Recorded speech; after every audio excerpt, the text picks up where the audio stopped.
J'ai mis évidemment du papier cuisson à l'intérieur. Je viens couler mes deux chocolats, donc noir et chocolat blanc. Voilà, on essaie d'être un peu généreux. On met une petite bande au milieu comme ceci. Je récupère mes deux règles pour pouvoir étaler de manière homogène les deux chocolats.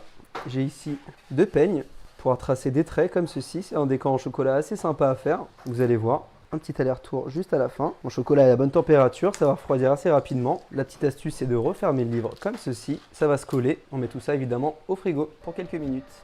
J'ai ici mon chocolat fondu. Je viens verser ça sur une plaque de cuisson avec du papier cuisson dedans. C'est très important. On coule ça bien gentiment comme ceci. On laisse descendre. On vient dans le coin ici et là. On égalise un petit peu tout. Voilà, il y en a un peu partout. Je viens récupérer mes biscuits boudoirs, les biscuits cuillères. On envoie ça comme ceci, bien gentiment. Une, deux et la dernière rangée. Parfait, ça rentre, c'est magnifique. Je récupère mon petit chip sheet avec du café à l'intérieur. Et là, moi j'adore ce truc, c'est très satisfaisant, ça va bien les imbiber. Ma petite cuillère pour la petite astuce du jour. On vient appuyer le centre pour faire un petit trou à l'intérieur qui va nous servir de petit emplacement pour nos pépites de chocolat. En tout cas, vous allez voir ça dans quelques secondes. Restez bien là avec moi. Je récupère mes deux gobelets avec des pépites de chocolat. On vient en mettre partout. Ça va rentrer dans les compartiments prévus à cet effet. Je récupère ma petite poche de crème chantilly. Et là, c'est parti. On vient chercher, comme je vous le dis, la gourmandise. On appuie bien sur la poche. On fait quelque chose de bien gourmand. N'hésitez surtout pas. Le chantilly est magnifique. Il y a un peu de mascarpone dedans.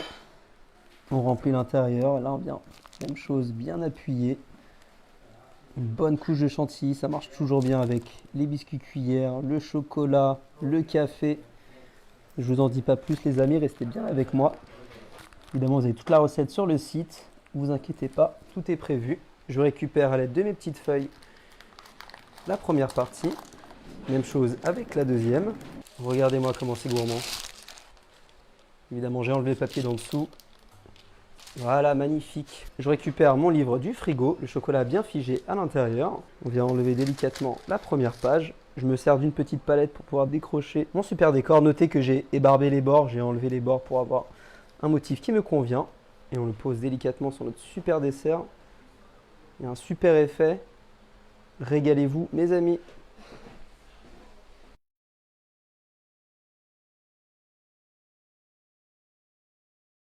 Et on coupe directement dans la gourmandise. Je vais prendre un petit peu de crème, un peu de chocolat.